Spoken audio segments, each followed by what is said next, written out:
So things to think about as parents. So using teachable moments. Basically what we mean by that is taking opportunities to talk about things when they arise. There's going to be all kinds of stuff that show up. Things you see on television, things happening in the family, conversations that you overhear.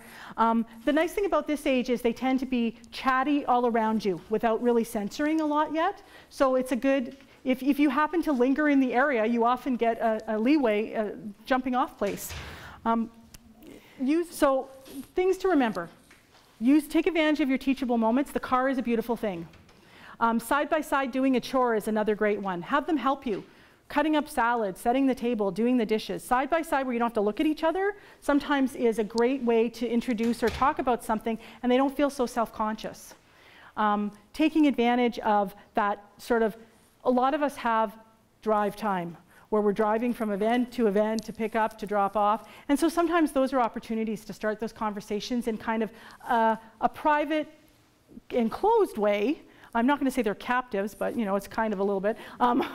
You know, if they start rolling down the window and trying to crawl out, then no. But it's a place that you can start. Treat it like you would any other parenting topic. I think sometimes we get so worried about it that we make them nervous. See, our body language can send messages, and think of it like music and words and lyrics, okay? A lot of us know, we hear a song, we know the tune, we don't know the words to save our life, but we remember the tune. Our attitude and how we present information is the tune. Our kids will remember the tune way after they forgot the words. So that's one of those things that you can kind of, you know, be relaxed.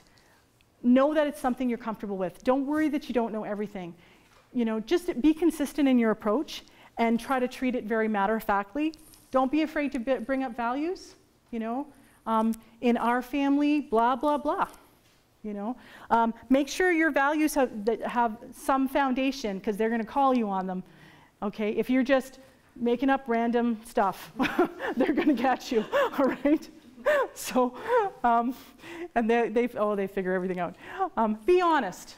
And they may ask you some hard questions, point of fact. So yeah, and I mean, does this mean you have to tell them all? No, you do not have to share every indiscretion of your entire life with them.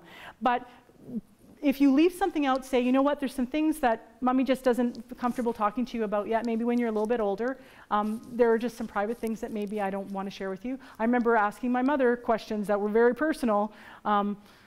You know, and I mean, I have been asked, as you can probably imagine, some extremely personal questions in teaching. I had a group of grade 10 boys want to know if I masturbated. It was grade 10 phys ed boys class. They'll ask anything. They will. You know, and ask yourself two questions. When someone asks you a really personal question, your child in this instant, ask yourself, is there any value in sharing this information? Is it relevant and appropriate for their age? And will it help them in some way? Will it be detrimental to the relationship they have with me and the respect they have for me? And if you say, if all of those come out the way you want them to, go ahead and share it. If you think, no, they're not ready for this, or this is not something I want them to know at this age, or I think it will negatively affect our relationship, then I wouldn't share it. So you have to kind of judge those. Do try to use those words. Remember your homework, okay? And again, it's always about role modeling.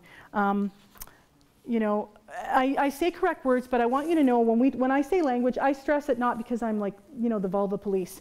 It's because we know that one of the common denominators for preventing child abuse is children who know appropriate and proper body terminology for their private parts are less likely to be victims. Okay, so that's something that I do want you to know and to take with you. So things to think about. It's not, sure. Can we ask why? Absolutely.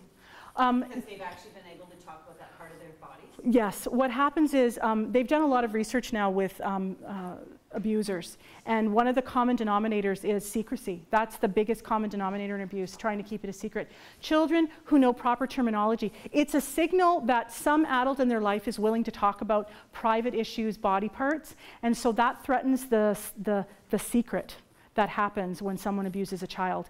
And so it's one of the things that we found in a lot of the research that's been done, that if you that they will actually say, you know, it's a crime of opportunity primarily, but if they have a choice between a child who doesn't seem to have an interested adult who talks to them about it and a child who does, they're going to go for the child who doesn't. And that's because you've given them some language, the ability to be able to say, somebody touched me on or in or around or whatever. Whereas another child, you know, well, they don't even know how to explain it. And it's such a confusing thing for them that if we don't give them language, they're less likely to share. And it's easier for the abuser to manipulate them. So language is a really important tool that we give our children. So some things, we did some to-dos, and here's some to-don'ts. Don't hope it will go away, it will not. All right? Children have a right to sexuality information. They really do. They should not be growing up ignorant. And if they feel you're not a source, they're not going to stop looking, they're just going to stop looking to you. And they're going to look for it in other places, which may not be places you'd like them to go. You know, who do you want telling your children information in this area? You have to ask yourself that. Don't be afraid to say you don't know. We talked about it before. Helping them understand that we don't know everything and there's ways to find out that information is incredibly valuable. Don't expect them to get it from someone else, from the school, from the teacher, from another parent, from another adult, because you know, there's very little time devoted to this in the school system. You should know that. If they're sick that day, they don't get it. They don't repeat it because Johnny had tonsillitis that day. They don't go over it again. Okay? They only have to take phys ed in grade 9 in high school. There's about 10 days devoted to health, physical in the classroom. Everything else is running in the gym and that stinky thing again. Okay? 10 days, and they cover everything from nutrition to body image to kinesiology and back again. They might have one day where they talk about sexuality issues. And again, if he's on the field trip with the basketball team, he didn't get it. So it's important that we don't assume that they're getting it in other places. And also, there's no reliable substitute for you. Repetition is the key. They said the alphabet once, you didn't think they're good to go and hand them War and Peace. They're not good to go after you answer one question. Okay, they need repetition, and they may ask you over and over. It's not that they don't believe you, though I know sometimes you feel like that. It's because they're validating, and they may ask other people, and they're checking out. They are checking your story a little just to see, you know, if you're really giving them the real deal on stuff. But part of learning is repetition. And don't panic. And if you're going to, try to do it in private. Excuse yourself, leave the room, go in the closet and scream if you want, but don't do it in front of them. Because sometimes you will. They will ask you something and you'll be like, I'll be right back. I am totally unprepared for where's that hotline? I'm calling that lady. I have no idea what I'm saying. It does happen. Sometimes they can throw a loop at you and you're thinking, okay, that was on the agenda for 2 years from now. I'm not prepared. What I want you to think about is ask yourself this question. When you're going through those challenges, what is my child trying to ask or tell me? And they're trying to ask you in one of two ways, either through questions, often very confrontational questions, or in behaviors. You know, they're challenging you, they're arguing with things, there's emotional acting out, they're testing their boundaries. Those are their way of pushing their developmental age and stage tasks right in your face. So instead of feeling like I've lost my mind and I'm going to kill them, what I want you to think about is changing the goal. While they're making you crazy, try to think of it in a different way. Try to think from their point of view. Okay, what exactly are they talking about? Listen. No, I mean really listen. Not the listen where you're listening and you're thinking what you're going to say back to them, or you're listening and you're thinking about the grocery list, or you're listening and you're thinking, oh my God, is it bedtime yet? No, not that listening, because we all do that listening, right? Or the listening where we're reading the paper or we're on the computer. Yeah, finish telling me. Oh yeah, mommy's paying attention. You know, they know you're not really. We are half an ear. They need undivided eye contact. Listen to what they're saying. That will cut down half of the panic, hysteria, emotional acting out right there if they get your undivided attention. And then think, okay, what was it like for me at this age? Try to take the adult hat off and think, okay, would I have made such a big deal about X, Y, or Z? Probably. You know, think about how you felt when you were in grade 8. Did you feel grown up? I was convinced I was an adult in grade 8. I was 13. I was 13 and thought I was an adult and I knew everything. remember those feelings so that you can feel a little bit more connected to your kid and where your kid's coming from. These are the things you want that they need to learn from you. So this is what you look for, these in the midst of what's going on. Is this an opportunity to teach them negotiation, compromise, empathy? Because sometimes the upsetness is happening at you, but it's not about you. Okay, you're the safe place. You are, as Dr. Phil would say, that soft place to land. Okay, so they take it out on you. It's a compliment in a way. They feel secure enough in their relationship with you that you're part of their life that they dump on you.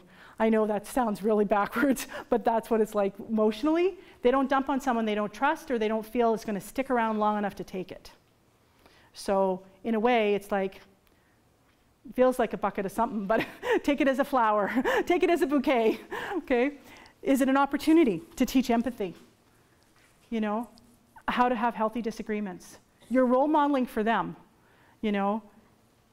If you're screaming at them and then you wonder why they scream at you, it's not really that hard to figure out, okay? Teaching them respectful assertiveness. Because a lot of us don't do this very well, you know, and there is such a thing as respectful assertiveness. It's the kind you have to use with your teacher or your boss, or you get fired or kicked out of school. So this is a good skill to start. Problem solving, constructive decision making. So these are all the ways, and critical thinking. These are all the kinds of things that you want to wrap your head around when you're talking to your kids.